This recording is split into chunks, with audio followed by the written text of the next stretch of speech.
السلام علیکم ورحمۃ اللہ وبرکاتہ۔ آپ اپنی گفتگو کے اندر مہارت کیسے پیدا کر سکتے ہیں؟ محترم ناظرین اکرام، ماحول کی مناسبت اور سامنے والے کی عمر کا لحاظ کرتے ہوئے مزاج کے مطابق گفتگو کرنا بھی ایک ہنر ہے جو ہر کسی کے پاس نہیں ہوتا۔ کس جگہ، کس کے سامنے، کس طرح کی گفتگو کرنی ہے، کن الفاظ کا استعمال کرنا ہے، لہجے کی نرمی اور محبت کیوں ضروری ہے، یہ سب جاننا اہم ہے۔ کسی کو بات سمجھانے اور اپنی بات پر قائل کرنے کے لیے اس ہنر کا ہونا ضروری ہے، ورنہ ٹارگٹ کو چھوڑ کر ہوا میں فائر کرتے رہنا بے وقوفی ہے۔ مثال کے طور پر آپ 6 سالہ بچے کو اگر کوئی بات سمجھانا چاہتے ہیں تو آپ کو سب سے پہلے اس کے لیول پر جانے کی ضرورت ہوتی ہے۔ ان الفاظ کا استعمال کرنا ہوتا ہے جو وہ بآسانی سمجھ پائے۔ 6 سالہ بچے کے لیے مشکل الفاظ کا چناؤ کرنا وقت ضائع کرنے والی بات ہے۔ والدین سے گفتگو کرتے وقت اور دوستوں سے گفتگو کرتے وقت آپ کو فرق کرنے کی ضرورت ہے۔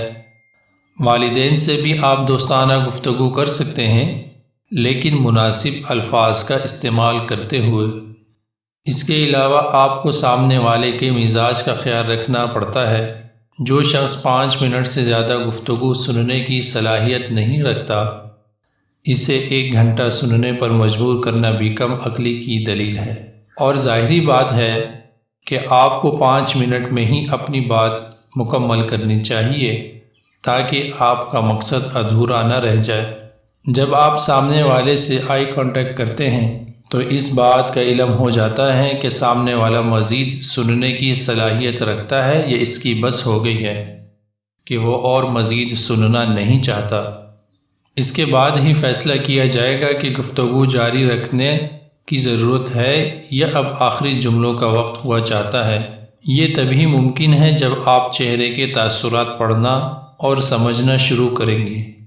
چہرے سب کچھ بیان کرتے ہیں یا پھر لوگوں کی باڈی لینگویج سے اندازہ لگایا جا سکتا ہے؟ مثال کے طور پر کوئی بار بار کرسی پر کروٹیں بدل رہا ہے یا وہاں دیکھ رہا ہے جہاں دیکھنے کی ضرورت نہیں ہے، یا بار بار اپنے موبائل یا دیوار پر لٹکی گھڑی کو دیکھ رہا ہے، اسے نیند کے جھٹکے لگنے لگے ہیں، تو اس کی باڈی لینگویج یہ ظاہر کر رہی ہے اب گفتگو کو روک دینا چاہیے۔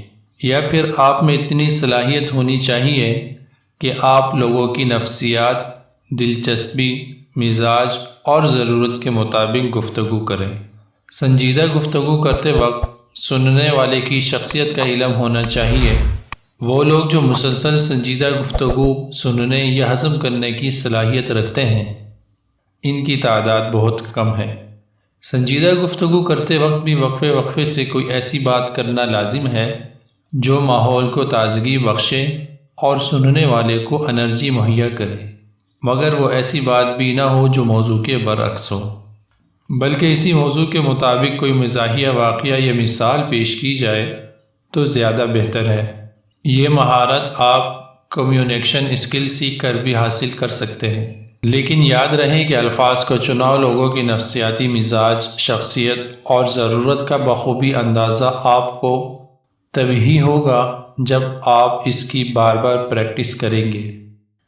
ساتھ ساتھ مطالعہ کرنے کی عادت ڈالیے، اس طرح آپ کے پاس الفاظوں کا ذخیرہ ہوگا۔ اس کے بعد ہی الفاظ کا چناؤ ممکن ہے۔ اس کے علاوہ خود کو سوشل کریں، لوگوں کے ساتھ رابطے میں رہیں، اچھا بولنے والوں کو سنیں، ٹیبل ٹاک سیکھیں۔ آپ کے اندر کا ڈر تبھی ختم ہو سکتا ہے جب آپ بار بار پریکٹس کریں گے۔ اکھاڑے سے باہر پہلوانی کے اصول و ضوابط تو سیکھے جا سکتے ہیں، مگر آپ پہلوان تبھی بن سکتے ہیں جب آپ اکھاڑے میں اتریں گے، مار کھائیں گے، پھر اٹھیں گے، پھر گریں گے، لیکن ہمیشہ سیکھتے رہنے سے اور ثابت قدم رہنے سے آپ ایک دن بہترین پہلوان بن جائیں گے۔ اس پیغام کو دوسروں تک پہنچائیے تاکہ اللہ کسی کی زندگی کو آپ کے ذریعے بدل دے۔ آمین۔